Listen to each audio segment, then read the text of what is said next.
Bonjour Michael Lachance. Bonjour Julie. C'est un plaisir de vous retrouver dans ce magnifique décor, les deux pieds dans l'eau du Saguenay. Absolument. Est-ce que c'est un décor qui est inspirant pour le créateur? Ben, écoutez, c'est un lieu qui change tout le temps.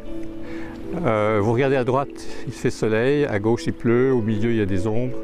Alors c'est toujours changeant et ça nous invite à regarder ce qu'il y a autour de nous.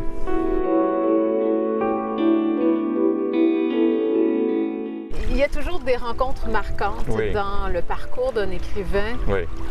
Pour vous, il y a eu entre autres Gaston Miron. Oui, bien sûr. Et Gaston, que j'ai habité sur la rue Laval à Montréal. J'étais étudiant là dans une petite chambre sous les toits, donc tout près du Square Saint-Louis. Et je voyais peut-être passer Gaston Miron, certes, mais c'est finalement à Aix-en-Provence, lors d'une présentation de Gaston Miron, où il parlait essentiellement de la littérature québécoise à large, c'est-à-dire que Gaston à l'extérieur du Québec, parlait du Québec et de la culture du Québec. Il ne plaçait pas ses livres, vraiment pas. Et d'ailleurs, il n'avait pas besoin de se placer lui-même, parce qu'il était Gaston Miron d'une certaine façon. Tu as des yeux d'aventure et d'année-lumière, la douceur du fond des brises au mois de mai.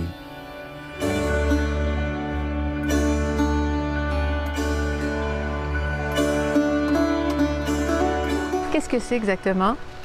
Ce sont des encres qui doivent être déposées de façon très très délicate à la surface de l'eau pour pas qu'elle descende, qu'elle reste en surface. Et c'est une technique japonaise. Japonaise, oui, Suminagashi.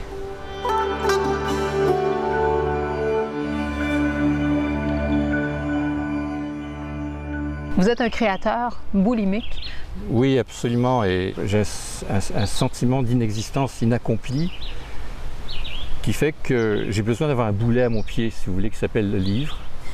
Je traîne. Si j'avais pas ce boulet, qu'est-ce qui m'arriverait? Je sais pas. Je vais peut-être m'envoler. Mais et vous savez, dès qu'un projet, je me suis débarrassé d'un projet, et à un moment donné, je deviens complètement, mais j'en peux plus, je m'insupporte totalement, je ne peux plus relire ce texte-là, je ne peux plus travailler ce projet-là, il faut que j'en finisse, il faut que je passe à autre chose. Et au bout de 2 semaines, je commence à me sentir très mal. Qu'est-ce que je fais?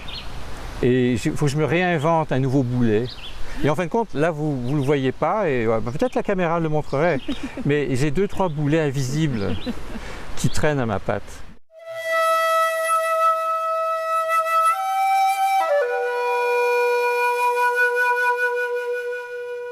Dans quel contexte écrivez-vous? Est-ce qu'il y a une routine? J'aimerais en avoir une. Je suis quelqu'un qui travaille beaucoup, mais qui n'a pas vraiment de routine, puisque ma vie de tous les jours, c'est l'écriture. Je n'ai pas besoin de réserver un moment. Peut-être que c'est ça. Mais je vous dirais qu'il y a des moments qui doivent être... comment dire? Qui doivent être préservés.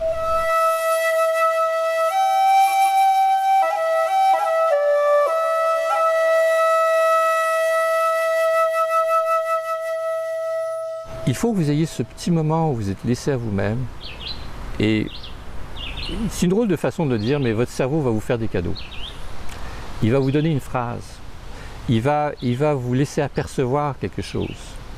Et c'est une perception à peine très fine, c'est-à-dire c'est quelque chose c'est presque imperceptible. Et c'est à vous à ce moment-là peut-être d'avoir un carnet dans votre poche ou quelque chose qui fait que vous allez noter. Et vous allez retenir une phrase ou un morceau de phrase, peut-être c'est un morceau de phrase qui va être complété plus tard. Et cette phrase-là va vous permettre de tirer à vous d'autres phrases, comme un fil, vous tirez dessus. Monsieur Lachance, vous écrivez de façon boulimique. Est-ce que vous lisez aussi de façon boulimique?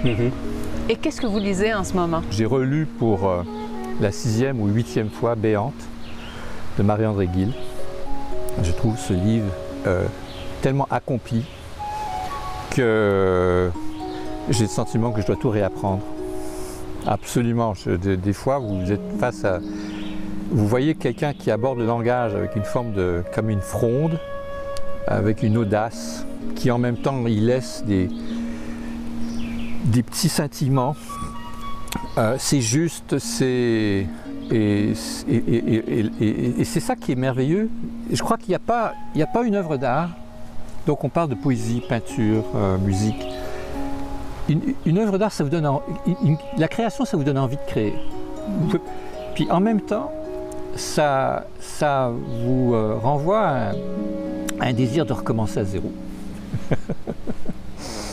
Michael Lachance, ça a été un plaisir de partager ce thé, oui. de partager ces quelques pas aussi dans le Saguenay. Ce Earl Grey enivrant. Voilà. Merci infiniment. Merci. On va le terminer. Oui. Merci. Merci à vous.